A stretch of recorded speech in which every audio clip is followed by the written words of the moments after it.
এজন্য আমার মুসলমান বন্ধুগণ গভীর মনোযোগ, দুনিয়ার জমিনে কোন বান্দা যখন মারা যায়, তার জিন্দেগিতে যতগুলো সম্পত্তি আছে, ইন্তেকালের সাথে সাথে তার থেকে সম্পর্ক শেষ হয়ে যায়। মারা যাওয়ার সাথে সাথে ওয়ারিশ মালিক হয়ে যায়। বন্ধুগণ, এমনও দুনিয়ার জমিনে এমনও পরিবার আছে, ওই সম্পত্তিকে ভাগাভাগি করবার জন্যে বাবার লাশটাকে ফেলে দিয়েছে, বাবার লাশ কবরে যেতে দেয় না। আগে বলে ঠিক মতো সম্পত্তির ভাগ দেও, এরপরে কবরে যেতে দেও। অথচ আপনি সম্পত্তি অর্জন করলেন, আজ আপনার সন্তানেরা আপনাকে শান্তিতে কবরেও যাইতে দেয় না। বোঝা গেল দুনিয়ার মধ্যে সন্তানেরা আপনাকে ততটুকুন ভালোবাসতো না যতটুকুন আপনার সম্পত্তিকে ভালোবাসে।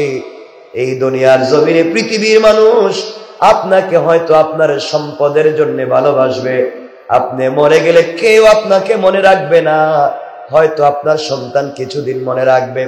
রাসূল পাক সাল্লাল্লাহু আলাইহি ওয়াসাল্লাম বললেন, দুনিয়ার জমিনে এক ব্যক্তি 3 ভাই অথবা 4 ভাই আছে, 4 সন্তান আছে। ইন্তেকালের পরে একজন বন্ধু, একজন ভাই, একজন সন্তান ইন্তেকালের সাথে সাথে সম্পর্ক বাদ দিয়ে দিয়েছে। পয়গম্বর বললেন, তোমরা বলো তো, এই ভাইটা ভালো মানুষ না খারাপ, এই সন্তান ভালো মানুষ না খারাপ? সাহাবায়ে কেরাম বলছেন, ইয়া রাসূলুল্লাহ, ইন্তেকালের সাথে সাথে যেই সন্তান, যেই ভাই সম্পর্ক রাখতে পারে না, এর মতো নিমক হারাম আর নাই। নবীজি বললেন, শোনো রে, আরেকটা ভাই আছে, ইন্তেকালের পরে সে তার ভাইয়ের জানাজা পর্যন্ত যায়, জানাজার পরে আর সম্পর্ক রাখতে চায় না। তোমরা বলো তো সে কেমন? সাহাবায়ে কেরাম বলেন, সেও নিমক হারাম, সম্পর্ক রাখা যায় না। আমার রাসূল বললেন, ও সাহাবীরা, এমন সন্তান আছে, এমন ভাই আছে, ইন্তেকালের পরে বেশি সময় সম্পর্ক রাখতে চায় না। ইন্তেকালের পরে যখন তাকে জানাজা শেষ করে কবরে দেওয়া হয়, কবরে দেওয়ার সাথে সাথে সম্পর্ক শেষ করে ফেলে। তোমরা বলো তো, তার সঙ্গে কি বন্ধুত্ব রাখা যায়? সাহাবায়ে কেরাম বলছেন, ইয়া রাসূলুল্লাহ, না। নবীজি বললেন, শোনো, আরেকজন ভাই আছে, আরেকজন বন্ধু আছে, আরেকজন সন্তান আছে, সে ওই বান্দার ইন্তেকালের পরে সম্পর্ক ছেড়ে দেয় না, নামাজের সময় সম্পর্ক ছেড়ে দেয় না, কবরে রাখবার পরেও সম্পর্ক ছেড়ে দেয় না। কবর থেকে নিয়ে কিয়ামত পর্যন্ত কোনো জায়গায় সম্পর্ক ছেড়ে দেয় না। এমনকি কিয়ামতের দিনে আল্লাহর সামনে দাঁড়ায়া সুপারিশ করে করে তার বান্দা, তার বন্ধু, তার বাপকে জান্নাতে নিয়ে যায়। তোমরা বলো তো, কার সঙ্গে তোমরা সম্পর্ক রাখতে চাইবা? সাহাবায়ে কেরাম বললেন, ইয়া রাসূলুল্লাহ, যেই ভাই, যেই বন্ধু, যেই সন্তান আমাকে আল্লাহর সামনে দাঁড়ায় কাঁদবে, আমাকে আল্লাহর কাছে সুপারিশ করে করে জান্নাতে নিয়ে যেতে চাইবে, পয়গম্বরে আরবি যত কষ্ট হোক না কেন, আমি আমার ওই ভাই, ওই বন্ধু আর ওই সন্তানকে ফেলে দিতে পারি না। নবীজি বললেন, তোমরা জানো না, প্রথমটার নাম হলো সম্পত্তি। প্রথম ভাই, প্রথম সন্তান, প্রথম বন্ধুর নাম হলো সম্পদ, যেটা ইন্তেকালের সাথে সাথে হাত ছাড়া হয়ে যায়, এর সাথে সম্পর্ক রাখা যায় না। ইন্তেকাল করলে সম্পদ আর সম্পত্তি থাকে না। অনেক হাজার কোটি টাকার মালিক আছি, ইন্তেকালের পরে হয়তো নিজের কিনা কোনো জমিতেও গুরুস্থান না হতে পারে। হয়তো আজিমপুর গুরুস্থান, জুরাইন গুরুস্থান, দক্ষিণ মসিন্দি গুরুস্থান, অথবা সরকারি কোনো জায়গায়, অথবা আমার লাশ কই থাকবে কেউ জানে না। সাপ বিচ্ছু খাবে, সাপ বিচ্ছু খাবে, কীড়া খাবে, ছোট ছোট পোকাগুলা আমাদেরকে খেয়ে ফেলবে, কেউ আমাদের আশেপাশে যাবে না।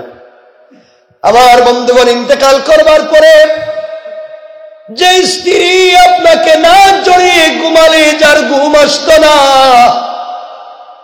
একদিন দুই দিন যদি আপনার লাশটা সিরামিক ফিট করা, টাইলস ফিট করা রুমের ভিতরে পড়ে যায়, আপনার কলিজার টুকরা স্ত্রীর পরনের যে কাপড় আপনি দিয়েছেন, তার শরীরের অর্নামেন্টস, জুয়েলারি গুলো আপনি দিয়েছেন, স্ত্রীটা পাবলিককে ডাক দিয়া বলবে, পাবলিক কোথায়?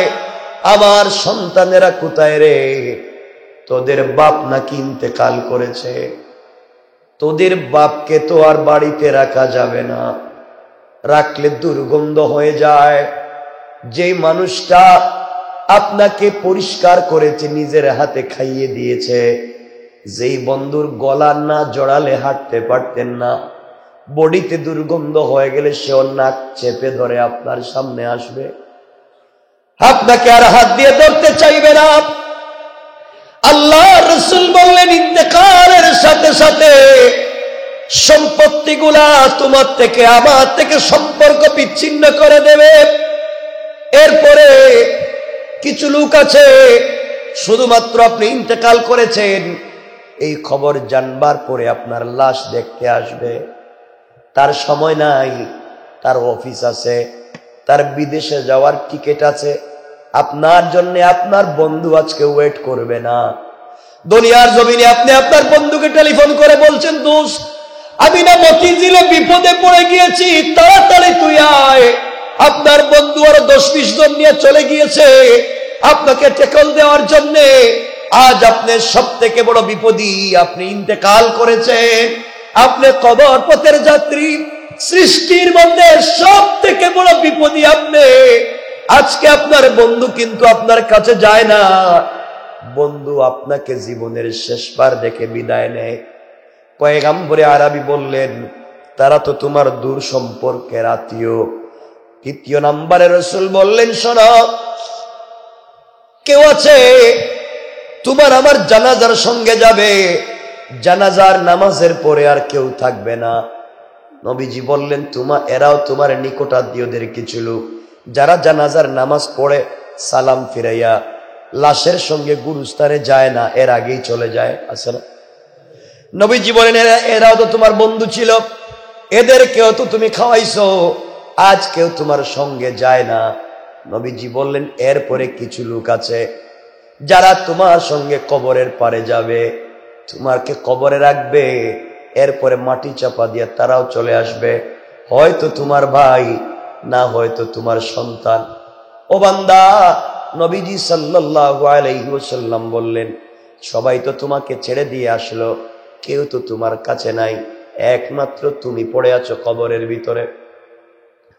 আল্লাহ রাসূল বলছেন, সাহাবীরা তোমরা শোনো, তোমরা যদি আল্লাহকে চিনতে পারো, আমার তরিকা ফলো করতে পারো, আর আমার কোরআনটাকে তোমরা আঁকড়ে ধরে রাখতে পারো, আল্লাহ রাব্বুল ইজ্জত ওয়াল জালাল বলে দিয়েছেন, পৃথিবীর সবাই তোমাকে কবরে বলে গিয়েছে, তোমার নেক আমল কোরআন তোমাকে 1 মিনিটের জন্য ভুলে যাবে না। সুবহানাল্লাহ, জোরে বলেন। এজন্য একমাত্র শুধুমাত্র কেবলমাত্র সম্পর্ক রাখা যায় কোরআনের সঙ্গে। ও আমার ভাই, ইন্তেকাল করবার পরে আপনার আমার শরীর থেকে যখন দেখবেন আংটিগুলা খুলে দেওয়া হচ্ছে, আপনার হাত থেকে দামি ঘড়িটাও খুলে দিচ্ছে, আপনার পরনের একটা কাপড় রাখতেছে না। ভাইরে, আপনি কত জিনিস ইউজ করতেন, কোনো জিনিসই আপনাকে রাখে নাই। দেখবেন পুরাতন একটা চাদর, না হয় ঘরের ভিতরে পরিত্যক্ত একটা চাদর দিয়ে আপনাকে পেঁচাইয়া গোসলের জন্য নিয়ে হাজির হয়ে গিয়েছে। বড়ই পাতা গরম করে, বড়ই পাতা দিয়া পানি গরম করে আপনাকে জিন্দেগির শেষ গোসল করানো হচ্ছে।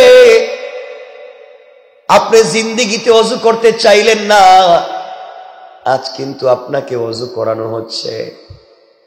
আপনি জিন্দেগিতে রসুলের তরিকা মতো গোসল করতে চাইলেন না, আজ কিন্তু মরার পরে আপনার বডিকে সেই রসুলের সুন্নত মতো গোসল করানো হয়। ঘর থেকে যখন বের করে দেওয়া হচ্ছে, এমন সময় মৃত বান্দা কাঁদতেছে আর বলতেছে, আমার সন্তানেরা তোমরা কেমনে আমাকে ঘর থেকে বের করে দিচ্ছ। যখন দেখতেছে তাকে নিয়ে গোসল করানো হচ্ছে, কাফনের জন্য নিয়ে যাওয়া হয়, জানাজার জন্য বান্দার লাশটা যখন নিয়ে যাওয়া হয়, এমন সময় যদি তার সন্তান আমেরিকা থাকে, আমেরিকা থেকে এসে সন্তান কাঁদতেছে আর বলতেছে, বাবা তুমি না বলে আমাকে চলে গেলে, আমি এখন কোথায় যাব, কাকে বাপ ডাকবো। বাবা কিন্তু আর কথা বলবে না। এমন সময় আপনার জানাজা শুরু হয়ে গিয়েছে, আপনার কলিজা টুকরা ছোট্ট মেয়ে কান্না করে করে আসছে। হুজুর জানাজার সালাম ফিরিয়ে দিয়েছে, মেয়ে এসে বলছে, আমি বাবার চেহারা দেখতে চাই। মুসল্লিরা বলছে, আর দেখানো যাবে না, তোমার বাবার জানাজা হয়ে গিয়েছে, আমাদের সাথে তার কাজ কারবার শেষ হয়ে গিয়েছে, আর চেহারা দেখানো যাবে না। হয়তো সন্তান লাশের সামনে বসে কাঁদবে, কিন্তু আপনার আমার চেহারাটাও কেউ দেখাবে না। আমার বন্ধুগণ, দুনিয়ার জমিনে আমি যখন প্রথম দিন আসছিলাম, আমার জিন্দেগির প্রথম গোসল আমাকে কেউ দিয়েছে। আমি জানি না আমার গোসল কে দিছে, আমি জানি না জিন্দেগির প্রথম কুলে কার উঠেছি, কে আমাকে কুলে উঠে নিয়েছে জানি না। বাইরে জিন্দেগির শেষ গোসল আপনাকে কে দিবে আপনি জানেন না। জিন্দেগির শেষবার কে আপনাকে কুলে উঠে নিবে জানেন না। জিন্দেগির শেষ কাপড় কে আপনাকে পরাবে আপনি জানেন না। জিন্দেগির শুরুর দিন কে আপনাকে কাপড় পরিয়েছে আপনি জানেন না। বাইরে সবাই আপনাকে আমাকে নিয়ে খাটিয়ায় করে যখন গুরুস্থানের দিকে নিয়ে যায়, লাশটা তখন দেখতে পায় তার আযাব তার সামনে। এমন সময় সন্তান আর ভাইদেরকে লাশ চিৎকার করে ডাক দিয়ে বলে, ও আমার কলিজার টুকরা সন্তানেরা, তোমাদেরকে বাড়ি বানাইয়া দেওয়ার জন্য বাবা ওভার ডিউটি করেছি, তোমাদেরকে বিদেশে পড়াবার জন্য, তোমাদের জন্য কত কিছু আমি করলাম। জীবনে তোমাদেরকে বাড়ি গাড়ি সম্পত্তি বানাইয়া দেওয়ার জন্য রবকে চিনতে পারি নাই। তোমাদের পায়ে ধরি, এতগুলা সম্পত্তি তোমাদেরকে আমি দিলাম, তোমরা আমাকে কই নিয়ে যাও, কোন রাস্তায় নিয়ে যাও, সামনে নিয়ে যাইও না, আমার জন্য আযাব অপেক্ষা করতেছে, নিয়ে যাইও না। ওই দিন কিন্তু চিৎকার করলে কেউ শুনবে না, সবাই আমাদেরকে নিয়ে যাবে। ও বান্দা, তোমার পায়ে ধরে বলছি বাবা, কত নিমক হারাম সন্তান, কত নিমক হারাম আমার ভাই বোন ওই দিন হয়ে যাবে। যাদেরকে খুলে জড়াইয়া ধরেছেন, যাদেরকে নিজের হাত দিয়ে খাবার মুখে উঠাইয়া খাইয়ে দিয়েছেন, যেই সন্তানের জন্য সারা রাত জেগে জেগে কান্না করেছে, আজকে সন্তান আপনাকে কবরে রেখে দিচ্ছে।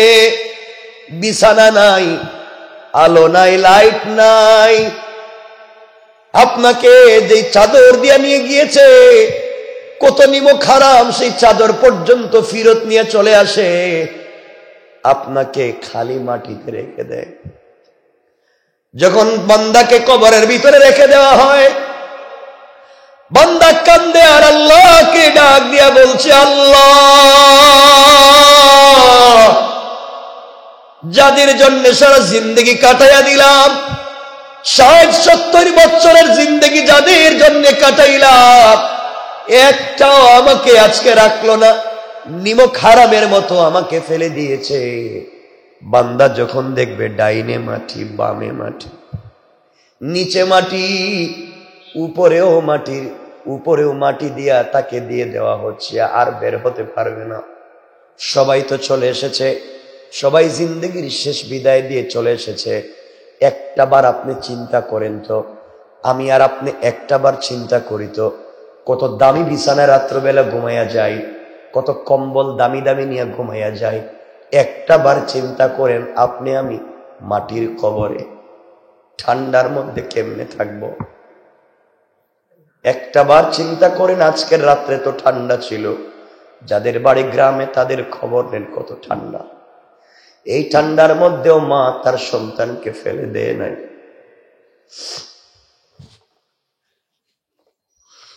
এই ঠান্ডার মধ্যে মায়েরা নিজের সন্তানকে কলিজার সঙ্গে বুকের সঙ্গে জড়াইয়া নিজের কাপড় দিয়ে পেঁচাইয়া এই সন্তানকে ঠান্ডা থেকে বাঁচাবার চেষ্টা করতেছে।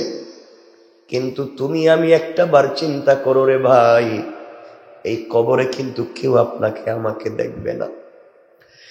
এমন সময়ে বান্দাকে আযাব দেওয়ার জন্য ফেরেশতারা দাঁড়িয়ে গিয়েছে। বান্দা যদি নামাজি হয়, আমি আপনি যদি নামাজি হই, সবাই দেখবে আসর আর মাগরিবের টাইম হয়ে গিয়েছে। ও ভাই, দুহাত জোড় করে বলছি নামাজি হয়ে যাও। বান্দা যদি নামাজি হয়, সবাইকে কবর থেকে উঠাবে এক টাইম, আসর আর মাগরিবের মধ্যখানে সূর্য লাল হয়ে যায়। বান্দা যদি নামাজি হয়, ফেরেশতারা তাকে ঘুম থেকে উঠাবে। আর বান্দা যদি নামাজি হয়, চিৎকার করবে আর বলবে, আমার ছেলে কই রে, আমার নাতি কই, আমারে অজুর পানি দেও, সূর্য লাল হয়ে গিয়েছে, আমাকে তোমরা ঘুম থেকে উঠালে না। আমি যে আল্লাহর কদমে আসরের নামাজ পড়তে পারি নাই, মাগরিবের সময় হয়ে গিয়েছে, তোমরা আমাকে পানি দাও। ফেরেশতারা বলবে, ও বান্দা, তুমি তো মরে গিয়েছো, তুমি তো আজকে নামাজ পড়তে পারবা না। আমার আল্লাহ ফেরেশতাদেরকে ডাক দিয়া বলবেন, ও ফেরেশতা, ও ফেরেশতা, যেই বান্দা মাটির নিচে সে আমি আল্লাহকে ভুলে যায় নাই, কবরে এসেও নামাজের কথা বলছে, নামাজ পড়তে চায়, খবরদার বলে দিলাম, তোমরা আমার বান্দাকে কষ্ট দিবা না। এই মুহূর্তে আমি আল্লাহ আমার বান্দার কবরের সঙ্গে জান্নাতের যুগ তৈরি করে দিলাম।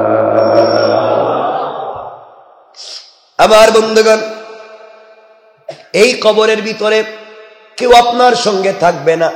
দুনিয়ার জমিনে যদি নেক আমল করে যেতে পারি, দুনিয়ার জমিনে কোরআন তেলাওয়াত করতে পারি, এই কোরআন কিন্তু আপনার আমার সঙ্গে যাবে।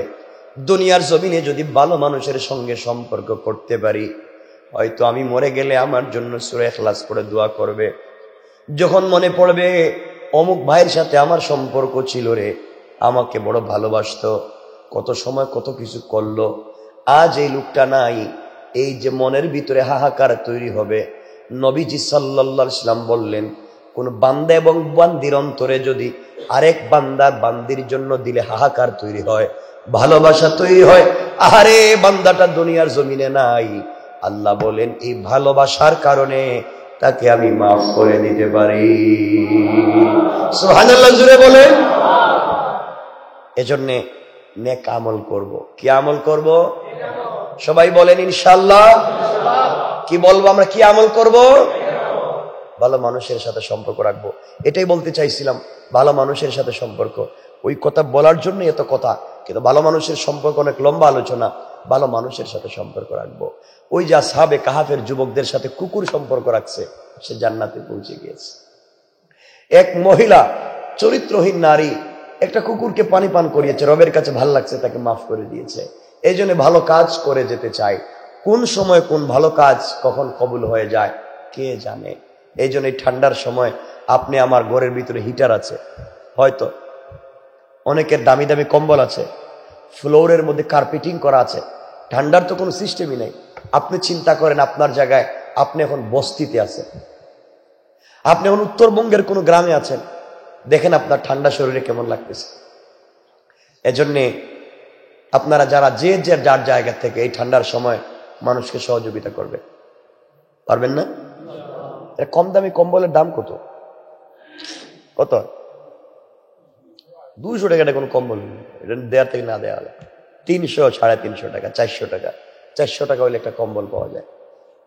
এইভাবে 2-4 জন মিলে 5টা-10টা কম্বল হাতে নিবেন, নিয়া রাত্রে 12টার পরে বাইরিবেন। এখানে এই রাস্তা দিয়ে যাইবেন, কমলাপুর যাবেন, সদরঘাট যাবেন, যাবেন পল্টনে, মতিঝিলে যাবেন, গুলিস্তানে যাবেন, গিয়া দেখবেন কত মানুষ বিছানা ছাড়া কাঁপতেছে, শুয়ে রইছে। আছে না এগুলা? কাউরে বলবার দরকার নেই, কম্বলটা খইলা তার উপরে দিয়ে 400 টাকা দিচ্ছেন, আর রব আপনাকে হয়তো এর বিনিময়ে জান্নাত দিয়ে দিবে।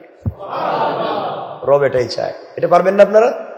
যার যার জায়গাতে করে। আমরা তো সবাই চেষ্টা করি। আমি তো আলহামদুলিল্লাহ, আপনারা আমাকে সহযোগিতা করেন, দোয়া করেন আমার জন্য। আমরা তো গত বছর আমরা করেছিলাম 10,000, আপনারা দেখেছেন 10,000-এর উপরে আমরা কম্বল বিতরণ করেছি। আমরা আবারও করব, কিন্তু আমি আপনাদেরকে বলছি যার যার জায়গা থেকে আপনারা করেন। 400 টাকা আমরা পারি না? আরে প্রতিদিন আমি যে চিন্তা করে দেখছি, রেস্টুরেন্ট বিলি তো প্রতিদিন 2,500 টাকা হয় অনেকে, না হয় না? হয়। সিগারেটই তো 500 টাকার খায় অনেকে, বলে খায় না? একটারই দাম মনে হয় 500 টাকা, আমি জানি না, কিন্তু এটা আমি জানি না। তো সবই তো খাইতেছেন, সিগারেট খাইতেছেন, জ্বলতে জ্বলতে তো হাতের সাথে চলে আসতেছে, এটা তো নাই হয়ে যেতেছে। আপনি একটা কম্বল দেন, ইনশাল্লাহ সবাই পারবেন না? ইনশাল্লাহ। আবার বলছি, মানবতা দেখাতে গিয়া আপনি রাস্তাঘাটে কম্বল বিতরণ করতেছেন, কি মানবতা! আর নিজের বাড়িতে নিজের মার একটা কাপড় নাই, এই শয়তানি করতে যাই, আগে বাড়িতে খবর নেন আপনার মার কম্বল আসেনি, আপনার বাবার কম্বল আসেনি, ওটাকে খবর নিবেন, ওটাকে শেষ করবেন, এরপরে পাবলিকের জন্য করবেন। ইনশাআল্লাহ আমরা সবাই চেষ্টা করব।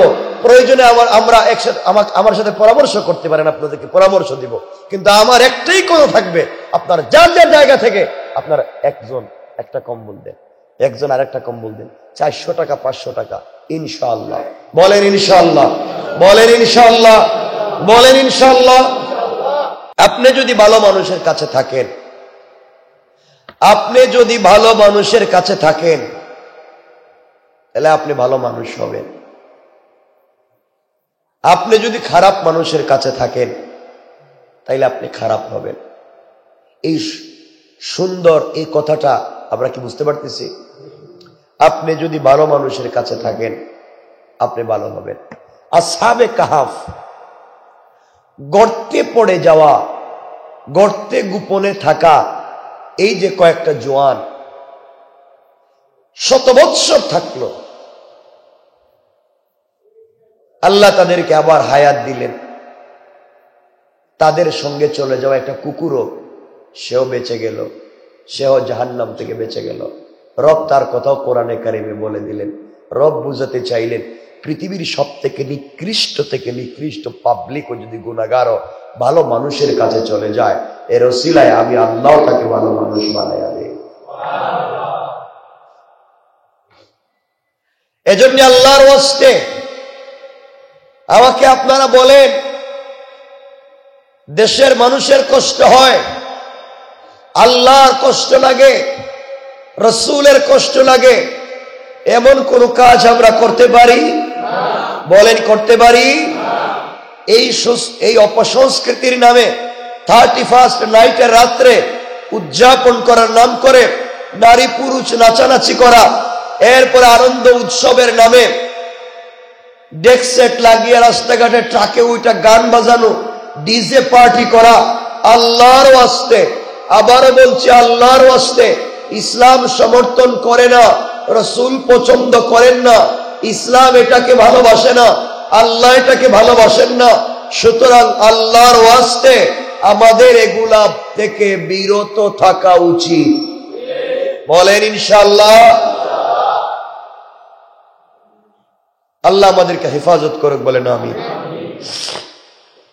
আল্লাহ বলেছেন ঈমানদার তো জান্নাতে যাবে, ঈমানদার কেন হারাম কাজ করে জাহান্নামে যাবে?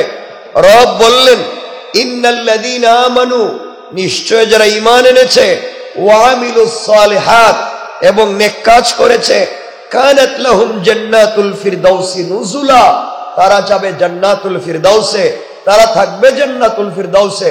এখন আমরা ঈমান এনেছি ঠিকই, আমরা কালিমা পড়েছি ঠিকই, কিন্তু কালিমার সাথে আমাদের আদর্শের, আমাদের চরিত্রের কোনো মিল নাই। বলেন, কালিমা পড়েছি, আল্লাহর কাছে আত্মসমর্পণ করেছি, আল্লাহকে বলেছি আল্লাহ আমরা পৃথিবীতে যা করব সব তোমার হুকুমে করব, যা করব সব রাসূলের তরিকায় করব। বলি নাই? বলেন না কেন? বলেছি। এজন্য আপনাদেরকে আমি বলবো, আমরা যেখানে যে থাকি, আমি বলছি না যে আপনাকে বাধ্যতামূলক মসজিদে আসা লাগবে, আপনাকে বলছি আপনি যেখানে যেখানে থাকবেন, দুইজন যদি এক জায়গায় থাকেন, নামাজের সময় হয়ে যায়, ওখানে আপনি জামাতে নামাজ পড়ে ফেলবেন। দুইজন। আপনি যদি একা থাকেন, ওখানেই নামাজ পড়ে ফেলবেন, অর্থাৎ নামাজের সময় হয়ে গিয়েছে, আপনি যেখানে আছেন ওখানে নামাজ পড়ে ফেলেন। রবকে স্মরণ রাখেন। বোঝা গেল আমি যেখানে আছি ওখানে রব আমাকে ডাক দিয়েছেন, আমি রবের ডাকে ওখানেই সাড়া দিয়েছি। পারবো না ইনশাল্লাহ? বলেন ইনশাল্লাহ। আমরা হালাল খাবো, হারাম থেকে নিজেকে বাঁচাবো। আপনারা জানেন, আমি বলেছি আবু বকর সিদ্দিক রাদিয়াল্লাহু তাআলা আনহু 7 দিনের না খাওয়া মানুষ। তার খাদেম, তার গোলাম কিছু খাবার এনে বলছে আপনি খান। 7 দিনের না খাওয়া মানুষ মুখে খাবার দিয়ে খাবার খেতে গেলেন, খেয়েও ফেলেছে। খাবারের পরে খাদেমকে বলছেন তুমি যে আমারে খাওয়াইলা, এটা কই পাইছো? খাদেম বলছে হুজুর, আমি মুশরিক থাকাকালীন সময়ে আমি একজনের কাজ করেছিলাম, সে আমাকে আজকে বিনিময়টা দিয়েছে, ওটা আপনারা খাওয়াই দিস। হযরত আবু বকরের জন্য এটা হারাম ছিল না, কিন্তু এটা ছিল সন্দেহযুক্ত, রাসূলের সুন্নাহ বিরোধী। তিনি লবণ গুলে পানি পান করতে লাগলেন, আর আল্লাহকে বলেন আল্লাহ তুমি আমার মৌত দিও না যতক্ষণ এটা পেট থেকে আবার বের না হয়। তিনি বমি করে ওইটা বের করে দিয়া সিজদায় পড়ে আল্লাহকে বলছেন আল্লাহ তুমি আমাকে হারাম খাওয়া থেকে বাঁচাইয়া দিয়েছো। সুবহানাল্লাহ বলেন। আর আমরা যা পাই তাই পকেটে রেখে দিই।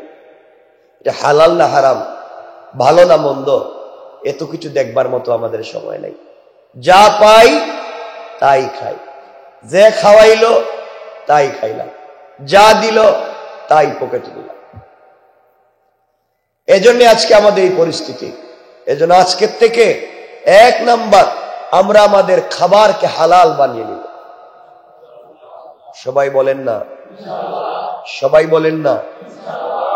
আমাদের খাবারকে 100% হালাল বানাবো। মনে রাখবেন, অনেক হালাল ও হারাম হয়ে যায় যদি এটা আল্লাহর হুকুমে না হয়। বলেন তো, মাগরিবের আযান 24টা ঘন্টা যে কোনো সময় নামাজ পড়া কি গুনার কাজ না সওয়াবের কাজ? কথা বলেন না। কিন্তু আপনি যদি সূর্য ডুবার সময় নামাজ পড়েন, এটা হালাল না হারাম? সূর্য ওঠার সময় যদি নামাজ পড়েন, হালাল না হারাম? কারণ এখানে আল্লাহর হুকুম নাই নামাজ পড়বা। এই জন্য অনেক ভালো কাজ আছে, আমরা মনে করতেছি এটা খুব ভালো, কিন্তু এখানে আল্লাহর হুকুম নাই, রাসূলের তরিকা নাই, এই জন্য এটা হালাল না। আজকের থেকে আমাদের প্রতিজ্ঞা, আমরা হারাম খাবো না। বলেন সকলে। নবীজি হাদিসে বলে দিয়েছেন, কারো শরীরের সরিষার দানা পরিমাণ গোশতের টুকরা, সরিষার দানা পরিমাণ 1 ফোঁটা রক্ত হারাম খাবার থেকে যদি তৈরি হয়, এই বান্দা জান্নাতে যাবে না। আবারও বলছি, কারো শরীরের সরিষার দানা পরিমাণ অংশ যদি হারাম দিয়ে তৈরি হয়, কারো বডির 1 ফোঁটা রক্ত যদি হারাম দিয়ে তৈরি হয়, রব বলেছেন সে তো জান্নাতে যাবে না, জান্নাতের ঘ্রাণও পাবে না। অথচ 50-100 মাইল দূর থেকে, 70-100 মাইল দূর থেকেও জান্নাতের ঘ্রাণ পাওয়া যায়। আমাকে বলেন আল্লাহর ওয়াস্তে, আজকের থেকে আমরা হারাম বলেন, সবাই বললাম না, হারাম না খাইয়া থাকি। 3 বেলা 1 বেলা খাই, না থাকলে পানি পান করে দিন কাটাইয়া দেই, শুকনা খেজুর খাইয়া দিন কাটাইয়া দেই, টিউবওয়েলের পানি পান করে দিন কাটাইয়া দেই, তাও হারাম খাবো 1 নাম্বার। তাহলে বুঝবেন জাহান্নামে যাবে যারা, 1 নাম্বার মুসলিম নামাজি জাহান্নামে যাবে যারা নামাজের পরে হারাম খায়। নামাজের পরে, ওরে বাবা হারাম এমন এক জিনিস, আমি তাহাজ্জুদওয়ালা হতে পারি, কাবা ঘরের ইমামও হতে পারি, কিন্তু আমার ভিতরে যদি কোনোভাবে হারাম ঢুকে যায়, কোনো কাজ করবে না আপনাকে জান্নাতে দেওয়া। এজন্য আমি চিন্তা করি তো একটু, যে আমার জিন্দগিতে আমি হারাম খাইছিনি, হারাম করছিনি, হারাম কাজ করছিনি, হারাম দিকে হাঁটছিনি। কারণ এই যে বডি দেখতেছেন, ওটা তো আমি আমার বলতেছি, ওটা হইতেছে বাড়াটিয়া। এই দুনিয়াটা হচ্ছে বাড়াটিয়া। দুনিয়া হচ্ছে একটা ভাড়াটিয়া। আপনি যতই সাজান, এই বডি হচ্ছে একটা ভাড়াটিয়া। আপনারা যতই সাজান, যতই ডিজাইন করেন, যতই স্ট্রাকচার সুন্দর করেন, যতই স্মার্ট হয়ে চলবার চেষ্টা করেন, ওটা ভাড়াটিয়া। রব যেদিন বলবেন টাইম শেষ, ওদিন আপনার কথা শুনবে না, দেখবেন আপনারা ফালায় চলে গেছে। ঠিক না? ঠিক না? বডি পড়ে রয়েছে, আপনি নাই। বডি পড়ে রয়েছে, আপনি নাই। এজন্য আল্লাহর ওয়াস্তে দুহাত জোর করে বলছি আপনাদের কাছে, পৃথিবীতে একজন মানুষের কত দরকার? একজন মানুষের প্রতিদিন কয় হাজার টাকা লাগে কোন তো? বললেন না। একটা মানুষ চলতে তার প্রতিদিন কয় টাকা হইলে চলে?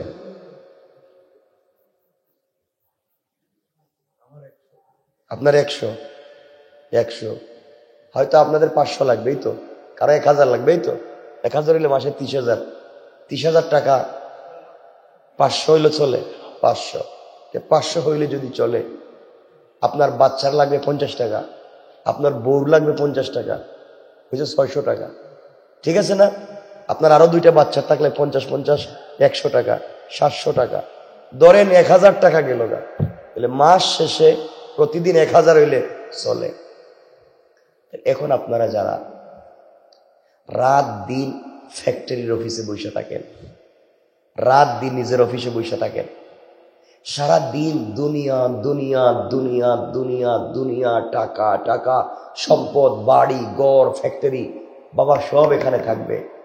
ফ্যাক্টরি এখানে থাকবে, বাড়ি এখানেই থাকবে, আপনার গাড়ি গ্যারেজে থাকবে, আপনার সবকিছু এখানে থাকবে। শুধুমাত্র আপনাকে কবরে রাখা হবে, তাও একটা সুতাও আপনার সাথে যাইতে দিবে না। আপনার টাকায় কিনা, আবারও বলছি, আপনার টাকায় কিনে একটা সুতাও আপনার সাথে যাইতে দিবে না, সব রাইখা দিবে।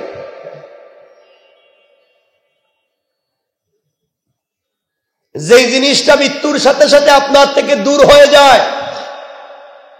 আমরা এই পৃথিবীতে সব থেকে বেশি ভালোবাসি আমাদের সম্পদকে। এই জন্য সম্পদ বাঁচাইয়া রাখবার জন্য সারা জিন্দেগি মামলা হামলা করি, সম্পদ বাঁচাইয়া রাখবার জন্য যুদ্ধ করি, সম্পদ বাঁচাইয়া রাখবার জন্য জীবন দেই, সম্পত্তি অর্জনের জন্য সারা জিন্দেগি বিদেশে কাটাই, সম্পত্তির জন্য সারা জিন্দেগি দেশের বাড়িতে ঢাকা শহরে কাজ করি। কিন্তু এই সম্পদকে এত ভালোবাসি, আমরা ব্যাংকে জমা রাখি, এই সম্পদকে এত ভালোবাসি, গোল্ড বানাইয়া রাখি, এই সম্পদকে এত ভালোবাসি, মাটি বানাইয়া রাখি, এই সম্পদকে এত ভালোবাসি, বাড়িকে ডিজাইন করে রাখি, স্ট্রাকচার সুন্দর করি, আমরা কত কাজ করি। অথচ ইন্তেকালের পরে সর্বপ্রথম যেই জিনিসটা আপনার থেকে সম্পর্ক বাদ দিয়া দিবে, যেই জিনিসটা আপনি মারা যাওয়ার সাথে সাথে সম্পর্ক শেষ করে দিবে, তা হইল সম্পদ। কথা বলেন? তার নাম মারা যাওয়ার সাথে সাথে আপনার মালিকানা শেষ, মারা যাওয়ার সাথে সাথে মালিকানা শেষ।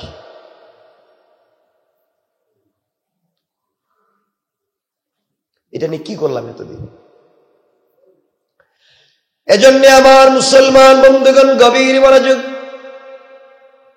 দুনিয়ার জমিনে কোন বান্দা যখন মারা যায়, তার জিন্দেগিতে যতগুলা সম্পত্তি আছে, ইন্তেকালের সাথে সাথে তার থেকে সম্পর্ক শেষ হয়ে যায়।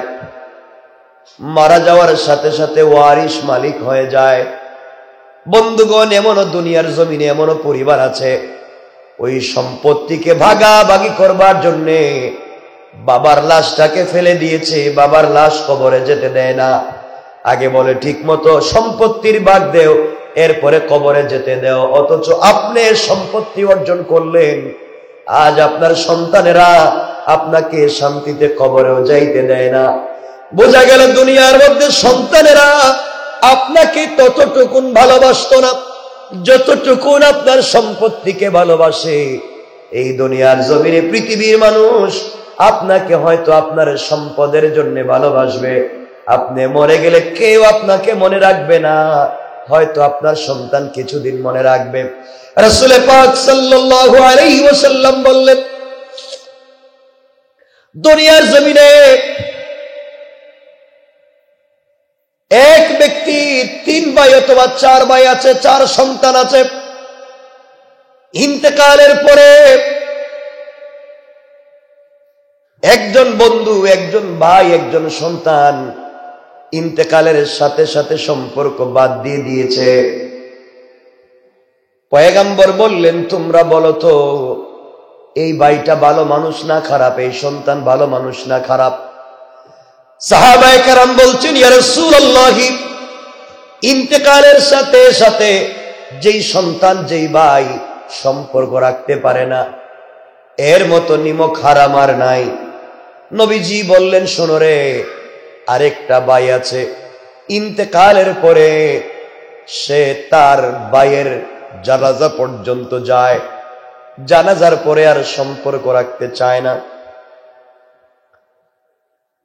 তোমরা বলো তো সে কেমন? সাহাবায়ে কেরাম বলেন, সেও নিমক হারাম, সম্পর্ক রাখা যায় না। আমার রাসূল বললেন, ও সাহাবীরা, এমন সন্তান আছে, এমনও ভাই আছে, ইন্তেকালের পরে বেশি সময় সম্পর্ক রাখতে চায় না। ইন্তেকালের পরে যখন তাকে জানাজা শেষ করে কবরে দেওয়া হয়, কবরে দেওয়ার সাথে সাথে সম্পর্ক শেষ করে ফেলে। তোমরা বলো তো তার সঙ্গে কি বন্ধুত্ব রাখা যায়? সাহাবায়ে কেরাম বলছেন, ইয়া রাসূলুল্লাহ, না। নবীজি বললেন, শোনো, আরেকজন ভাই আছে, আরেকজন বন্ধু আছে, আরেকজন সন্তান আছে, সে ওই বান্দার ইন্তেকালের পরে সম্পর্ক ছেড়ে দেয় না, নামাজের সময় সম্পর্ক ছেড়ে দেয় না, কবরে রাখবার পরেও সম্পর্ক ছেড়ে দেয় না। কবর থেকে নিয়ে কিয়ামত পর্যন্ত কোনো জায়গায় সম্পর্ক ছেড়ে দেয় না। এমনকি কিয়ামতের দিনে আল্লাহর সামনে দাঁড়ায়া সুপারিশ করে করে তার বান্দা, তার বন্ধু, তার বাপকে জান্নাতে নিয়ে যায়। তোমরা বলো তো কার সঙ্গে তোমরা সম্পর্ক রাখতে চাইবা? সাহাবায়ে কেরাম বললেন, ইয়া রাসূলুল্লাহ, যেই ভাই, যেই বন্ধু, যেই সন্তান আমাকে আল্লাহর সামনে দাঁড়ায় কাঁদবে, আমাকে আল্লাহর কাছে সুপারিশ করে করে জান্নাতে নিয়ে যেতে চাইবে, পয়গম্বরে আরবি যত কষ্ট হোক না কেন, আমি আমার ওই ভাই, ওই বন্ধু আর ওই সন্তানকে ফেলে দিতে পারি না। নবীজি বললেন, তোমরা জানো না, প্রথমটার নাম হলো সম্পত্তি। প্রথম ভাই, প্রথম সন্তান, প্রথম বন্ধুর নাম হলো সম্পদ, যেটা ইন্তেকালের সাথে সাথে হাত ছাড়া হয়ে যায়, এর সাথে সম্পর্ক রাখা যায় না। ইন্তেকাল করলে সম্পদ আর সম্পত্তি থাকে না। অনেক হাজার কোটি টাকার মালিক আছি, ইন্তেকালের পরে হয়তো নিজের কিনা কোনো জমিতেও গুরুস্থান না হতে পারে, হয়তো আজিমপুর গুরুস্থান, জুরাইন গুরুস্থান, দক্ষিণ মসজিদে গুরুস্থান, অথবা সরকারি কোনো জায়গায়, অথবা আমার লাশ কই থাকবে কেউ জানে না। সাপ বিচ্ছু খাবে, সাপ বিচ্ছু খাবে, কিড়া খাবে, ছোট ছোট পোকাগুলা আমাদেরকে খেয়ে ফেলবে, কেউ আমাদের আশেপাশে যাবে না। আমার বন্ধুগণ, ইন্তেকাল করবার পরে যে স্ত্রী আপনাকে না জড়িয়ে ঘুমালে যার ঘুম আসত না,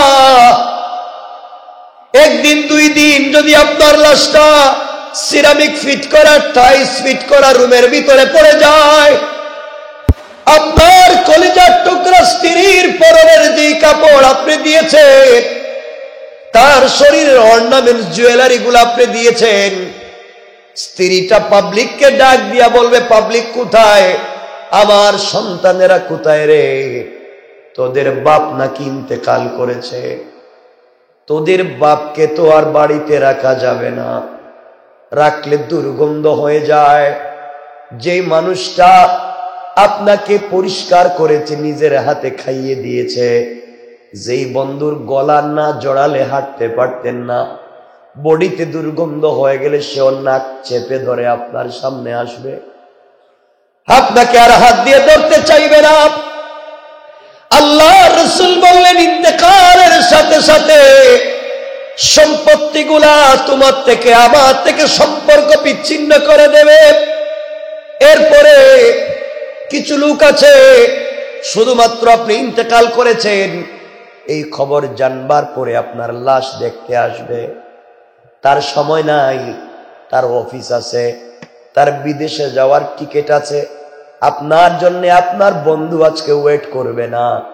দুনিয়ার জমিনে আপনি আপনার বন্ধুকে টেলিফোন করে বলছেন, দোস্ত আমি না মতিঝিলে বিপদে পড়ে গিয়েছি, তাড়াতাড়ি তুই আয়।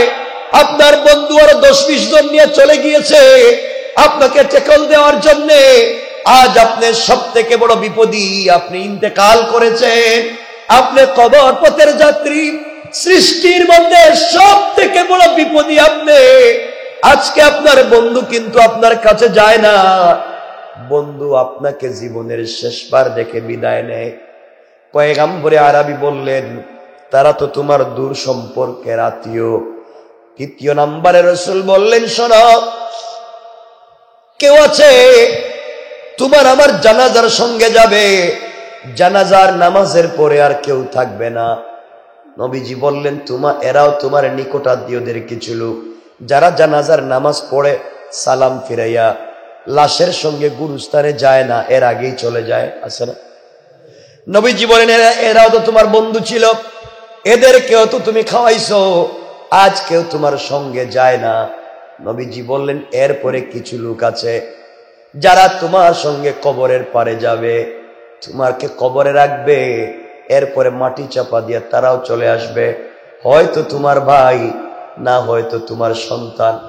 ও বান্দা, নবীজি সাল্লাল্লাহু আলাইহি ওয়াসাল্লাম বললেন, সবাই তো তোমাকে ছেড়ে দিয়ে আসলো, কেউ তো তোমার কাছে নাই, একমাত্র তুমি পড়ে আছো কবরের ভিতরে। আল্লাহ রাসূল বলছেন, সাহাবীরা তোমরা শোনো, তোমরা যদি আল্লাহকে চিনতে পারো, আমার তরিকা ফলো করতে পারো, আর আমার কোরআনটাকে তোমরা আঁকড়ে ধরে রাখতে পারো, আল্লাহ রাব্বুল ইজ্জত ওয়াল জালাল বলে দিয়েছেন, পৃথিবীর সবাই তোমাকে কবরে বলে গিয়েছে, তোমার নেক আমল কোরআন তোমাকে 1 মিনিটের জন্য ভুলে যাবে না। সুবহানাল্লাহ, জোরে বলেন। এজন্য একমাত্র শুধুমাত্র কেবলমাত্র সম্পর্ক রাখা যায় কোরআনের সঙ্গে। ও আমার ভাই, ইন্তেকাল করবার পরে আপনার আমার শরীর থেকে যখন দেখবেন আংটিগুলা খুলে দেওয়া হচ্ছে, আপনার হাত থেকে দামি ঘড়িটাও খুলে দিচ্ছে, আপনার পরনের একটা কাপড় রাখতেছে না। ভাইরে, আপনি কত জিনিস ইউজ করতেন, কোন জিনিসই আপনাকে রাখে নাই। দেখবেন পুরাতন একটা চাদর, না হয় ঘরের ভিতরে পরিত্যক্ত একটা চাদর দিয়ে আপনাকে পেঁচাইয়া গোসলের জন্য নিয়ে হাজির হয়ে গিয়েছে। বড়ই পাতা গরম করে, বড়ই পাতা দিয়া পানি গরম করে আপনাকে জিন্দেগির শেষ গোসল করানো হচ্ছে। আপনি জিন্দেগিতে ওযু করতে চাইলেন না, আজ কিন্তু আপনাকে ওযু করানো হচ্ছে। আপনি জিন্দেগিতে রাসূলের তরিকা মতো গোসল করতে চাইলেন না, আজ কিন্তু মরার পরে আপনার বডিকে সেই রসুলের সুন্নত মতো গোসল করানো হয়। ঘর থেকে যখন বের করে দেওয়া হচ্ছে, এমন সময় মৃত বান্দা কাঁদতেছে আর বলতেছে, আমার সন্তানেরা তোমরা কেমনে আমাকে ঘর থেকে বের করে দিচ্ছ?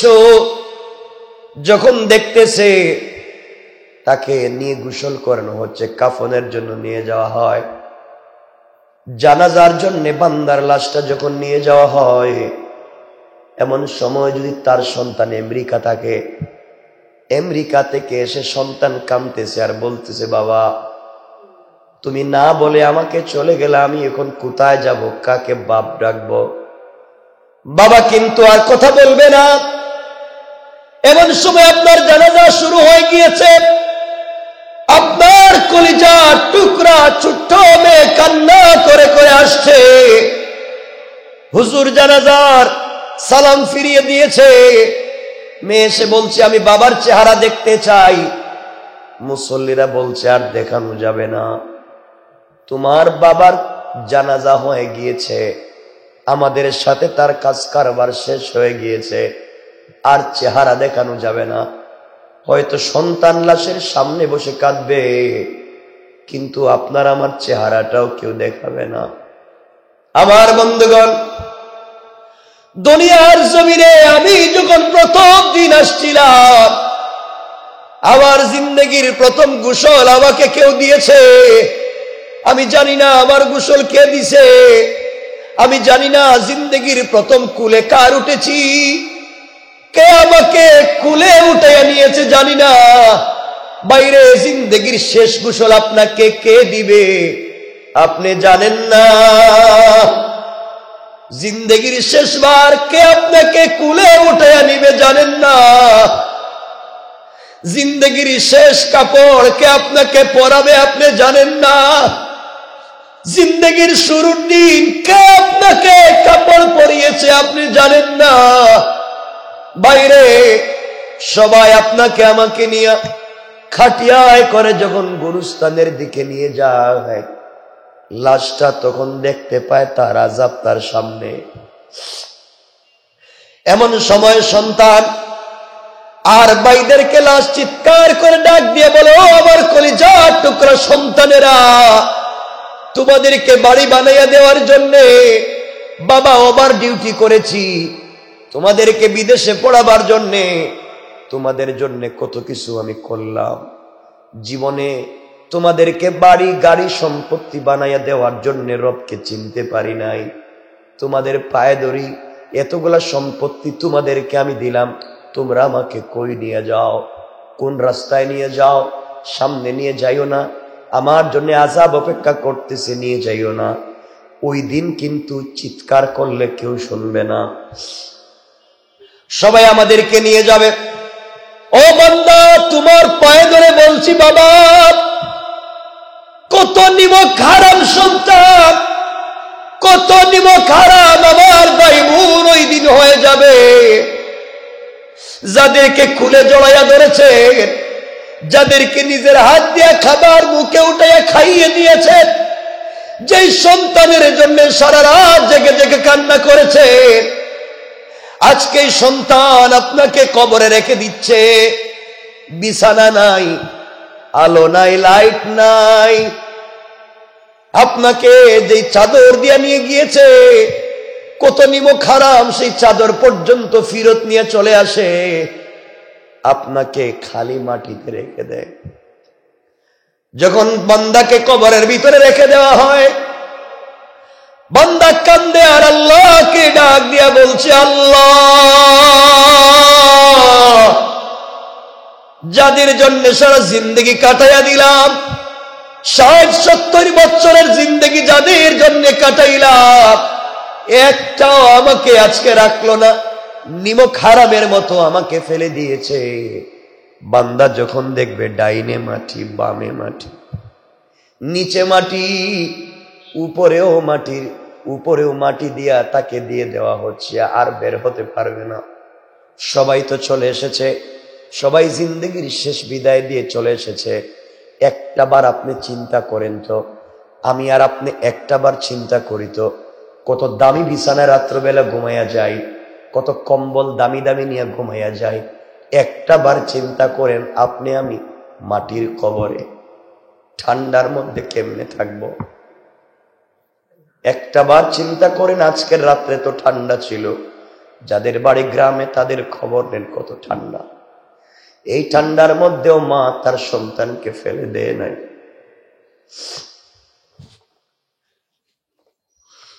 এই ঠান্ডার মধ্যে মায়েরা নিজের সন্তানকে কলিজার সঙ্গে বুকের সঙ্গে জড়াইয়া নিজের কাপড় দিয়ে পেঁচাইয়া এই সন্তানকে ঠান্ডা থেকে বাঁচাবার চেষ্টা করতেছে। কিন্তু তুমি আমি একটা বার চিন্তা করো রে ভাই, এই কবরে কিন্তু কেউ আপনাকে আমাকে দেখবে না। এমন সময়ে বান্দাকে আযাব দেওয়ার জন্য ফেরেশতারা দাঁড়িয়ে গিয়েছে। বান্দা যদি নামাজি হয়, আমি আপনি যদি নামাজি হই, সবাই দেখবে আসর আর মাগরিবের টাইম হয়ে গিয়েছে। ও ভাই, দুহাত জোড় করে বলছি নামাজি হয়ে যাও। বান্দা যদি নামাজি হয়, সবাইকে কবর থেকে উঠাবে এক টাইম, আসর আর মাগরিবের মধ্যখানে সূর্য লাল হয়ে যায়। বান্দা যদি নামাজি হয়, ফেরেশতারা তাকে ঘুম থেকে উঠাবে। আর বান্দা যদি নামাজি হয়, চিৎকার করবে আর বলবে, আমার ছেলে কই রে, আমার নাতি কই, আমারে অজুর পানি দেও, সূর্য লাল হয়ে গিয়েছে, আমাকে তোমরা ঘুম থেকে উঠালে না। আমি যে আল্লাহর কদমে আসরের নামাজ পড়তে পারি নাই, মাগরিবের সময় হয়ে গিয়েছে, তোমরা আমাকে পানি দাও। ফেরেশতারা বলবে, ও বান্দা, তুমি তো মরে গিয়েছো, তুমি তো আজকে নামাজ পড়তে পারবা না। আমার আল্লাহ ফেরেশতাদেরকে ডাক দিয়া বলবেন, ও ফেরেশতা, ও ফেরেশতা, যেই বান্দা মাটির নিচে সে আমি আল্লাহকে ভুলে যায় নাই, কবরে এসেও নামাজের কথা বলছে, নামাজ পড়তে চায়, খবরদার বলে দিলাম, তোমরা আমার বান্দাকে কষ্ট দিবা না। এই মুহূর্তে আমি আল্লাহ আমার বান্দার কবরের সঙ্গে জান্নাতের যুগ তৈরি করে দিলাম। আমার বন্ধুগণ, এই কবরের ভিতরে কেউ আপনার সঙ্গে থাকবে না। দুনিয়ার জমিনে যদি নেক আমল করে যেতে পারি, দুনিয়ার জমিনে কোরআন তেলাওয়াত করতে পারি, এই কোরআন কিন্তু আপনার আমার সঙ্গে যাবে। দুনিয়ার জমিনে যদি ভালো মানুষের সঙ্গে সম্পর্ক করতে পারি, হয়তো আমি মরে গেলে আমার জন্য সূরা ইখলাস পড়ে দোয়া করবে। যখন মনে পড়বে অমুক ভাইয়ের সাথে আমার সম্পর্ক ছিল রে, আমাকে বড় ভালোবাসতো, কত সময় কত কিছু করলো, আজ এই লোকটা নাই, এই যে মনের ভিতরে হাহাকার তৈরি হবে। নবীজি সাল্লাল্লাহু আলাইহি ওয়াসাল্লাম বললেন, কোন বান্দা এবং বান্দির অন্তরে যদি আরেক বান্দা বান্দির জন্য দিলে হাহাকার তৈরি হয়, ভালোবাসা তৈরি হয়, আরে বান্দাটা দুনিয়ার জমিনে নাই, আল্লাহ বলেন এই ভালোবাসার কারণে তাকে আমি মাফ করে দিতে পারি। সুবহানাল্লাহ, জোরে বলেন। এজন্যে নেক আমল করব। কি আমল করব? সবাই বলেন ইনশাআল্লাহ। কি বলবো আমরা? কি আমল করব? ভালো মানুষের সাথে সম্পর্ক রাখবো। এটাই বলতে চাইছিলাম, ভালো মানুষের সাথে সম্পর্ক। ওই কথা বলার জন্য এত কথা, কিন্তু ভালো মানুষের সম্পর্ক অনেক লম্বা আলোচনা। ভালো মানুষের সাথে সম্পর্ক রাখবো। ওই যে আসহাবে কাহাফের যুবকদের সাথে কুকুর সম্পর্ক রাখছে, সে জান্নাতে পৌঁছে গিয়েছে। এক মহিলা, চরিত্রহীন নারী, একটা কুকুরকে পানি পান করিয়েছে, রবের কাছে ভাল লাগছে, তাকে মাফ করে দিয়েছে। এই জন্য ভালো কাজ করে যেতে চাই। কোন সময় কোন ভালো কাজ কখন কবুল হয়ে যায় কে জানে। এই জন্য এই ঠান্ডার সময় আপনি আমার ঘরের ভিতরে হিটার আছে, হয়তো অনেকের দামি দামি কম্বল আছে, ফ্লোরের মধ্যে কার্পেটিং করা আছে, ঠান্ডার তো কোনো সিস্টেমই নেই। আপনি চিন্তা করেন, আপনার জায়গায় আপনি এখন বস্তিতে আছেন, আপনি এখন উত্তরবঙ্গের কোনো গ্রামে আছেন, দেখেন আপনার ঠান্ডা শরীরে কেমন লাগতেছে। এজন্যে আপনারা যারা যে যার জায়গা থেকে এই ঠান্ডার সময় মানুষকে সহযোগিতা করবে, পারবেন না? কম দামি কম্বলের দাম কত? কত? 200 টাকা কোনো কম্বল নেই, এটা দেওয়ার থেকে না দেওয়া হলে 300, 350 টাকা, 400 টাকা। 400 টাকা হলে একটা কম্বল পাওয়া যায়। এইভাবে 2-4 জন মিলে 5টা-10টা কম্বল হাতে নিবেন, নিয়ে রাত্রে 12টার পরে বাইরে এখানে এই রাস্তা দিয়ে যাইবেন, কমলাপুর যাবেন, সদরঘাট যাবেন, যাবেন পল্টনে, মতিঝিলে যাবেন, গুলিস্তানে যাবেন, গিয়া দেখবেন কত মানুষ বিছানা ছাড়া কাঁপতেছে, শুয়ে রইছে। আছে না এগুলা? কাউরে বলবার দরকার নেই, কম্বলটা খইলা তার উপরে দিয়ে 400 টাকা দিচ্ছেন, আর রব আপনাকে হয়তো এর বিনিময়ে জান্নাত দিয়ে দিবে। রব এটাই চায়। এটা পারবেন না আপনারা? যার যার জায়গা থেকে করে। আমরা তো সবাই চেষ্টা করি। আমি তো আলহামদুলিল্লাহ, আপনারা আমাকে সহযোগিতা করেন, দোয়া করেন আমার জন্য। আমরা তো গত বছর আমরা করেছিলাম 10,000, আপনারা দেখেছেন 10,000-এর উপরে আমরা কম্বল বিতরণ করেছি। আমরা আবারও করব, কিন্তু আমি আপনাদেরকে বলছি যার যার জায়গা থেকে আপনারা করেন। 400 টাকা আমরা পারি না? আরে প্রতিদিন আমি যে চিন্তা করে দেখছি, রেস্টুরেন্ট বিলি তো প্রতিদিন 2,500 টাকা হয় অনেকে, না হয় না? হয়।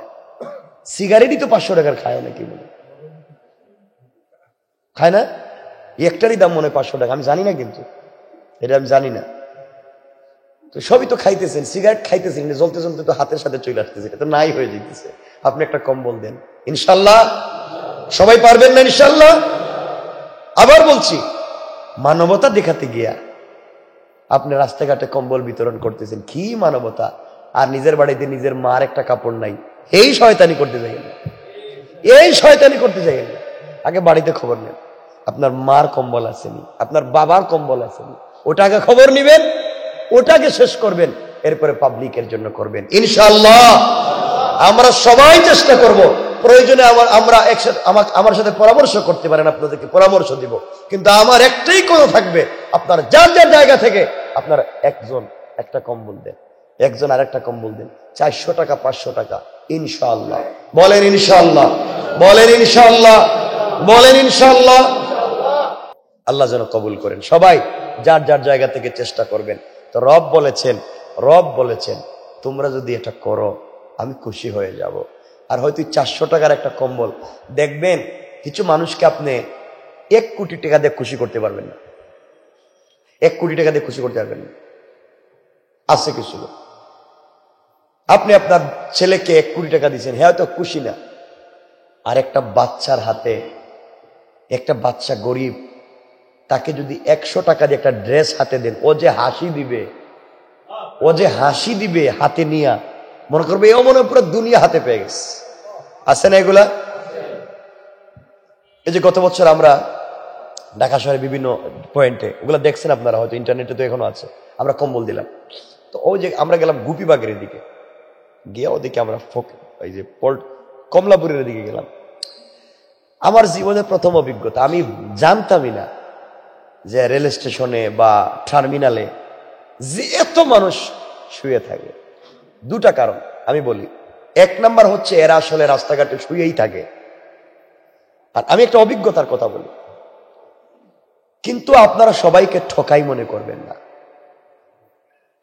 এখানে কিছু লোক আছে সারাদিন কাজ করে, কাজ করার পরে মনে করে যদি হোটেলে থাকি, মেস ভাড়া দিয়ে থাকি, 400 টাকা লাগবে, 500 টাকা লাগবে, ওই টাকাটা আমি খেয়ে ফেললে কষ্ট, আমার মাকে দিতে পারবো না, সন্তানদের স্কুলের টাকা দিতে পারবো না, এই জন্য ভ্যান গাড়িতে শুয়ে থাকে। আসে না এগুলা? ওগুলা বাড়িতে পাঠায় দেয়। আর কিছু লোক আছে গ্রাম থেকে আসছে ডাক্তারি করাবার জন্য, গ্রাম থেকে আসছে চিকিৎসা করাবার জন্য, তার আত্মীয় স্বজন নাই। আমি আমার অভিজ্ঞতা থেকে বলছি, এর অর্থ আমি কথা বলে বলতেছি, আমি পাবলিকের সাথে কথা বলে বলতেছি। গ্রাম থেকে আসছে চিকিৎসার জন্য, আসেই তার সাথে চিকিৎসার টাকা কেউ নাই এখানে। এখন যদি হোটেল ভাড়া দিয়ে থাকে আর রেস্টুরেন্টে খায়, তাহলে কে ডাক্তার দেখা নইব? ওরা রাত্রে কাটাইয়া দেয় টার্মিনালে, ওরা রাত্র কাটাইয়া দেয় এই যে রেল স্টেশনে। উদ্দেশ্য হচ্ছে টাকা যেটা যে ডাক্তারকে দেখায়। এই যে মানুষগুলার কষ্ট, ওর কাছে যদি আপনি দাঁড়াতে পারেন, ওর জন্য যদি আপনি 500 টাকা 500 টাকা 200 টাকা খরচ করতে পারেন, ওর যে চোখ থেকে দর দর করে যে বুক কেঁপে কেঁপে যে কান্না করবে, কসম 100 কোটি টাকা দিয়ে দোয়া দিতে পারবেন না তার দিল থেকে যে দোয়া আসবে। পারবো না আমরা ইনশাআল্লাহ? আপনারা তো দিবেন হাত দিয়ে না হুজুর রে, হুজুর নেন 20,000 টাকা, আপনি হুজুরে দিয়েছেন 20,000, আরেকজন হুজুরে দিয়েছে 50,000, তো আপনার জন্য কি তার দোয়া করবো? এ তো 50,000 টাকার দোয়া করবো, আপনারা তো ভুলে যাইব। ঠিক বলছি না? কেউ ঠিক করে নাই। এটা একটা ভালো দিক না? ভালো হয়েছে, আপনারা দিয়েন বেশি বেশি করে, হুজুরদেরকে দিয়েন। আমার বন্ধুগণ, আল্লাহর ওয়াস্তে আমি এই হাসি খুশির ভিতরে যে কথাগুলা বলছি, আপনারা অনেকে আছেন সকালে 5টা 6টা 8টা 10টা আইটেম দিয়া নাস্তা করেছেন, টেবিলে নাস্তার অভাব ছিল না। আর অনেক হয়তো আসছে রাত্রেও খায় নাই, এখনো খায় নাই। আপনি জানেন এটা?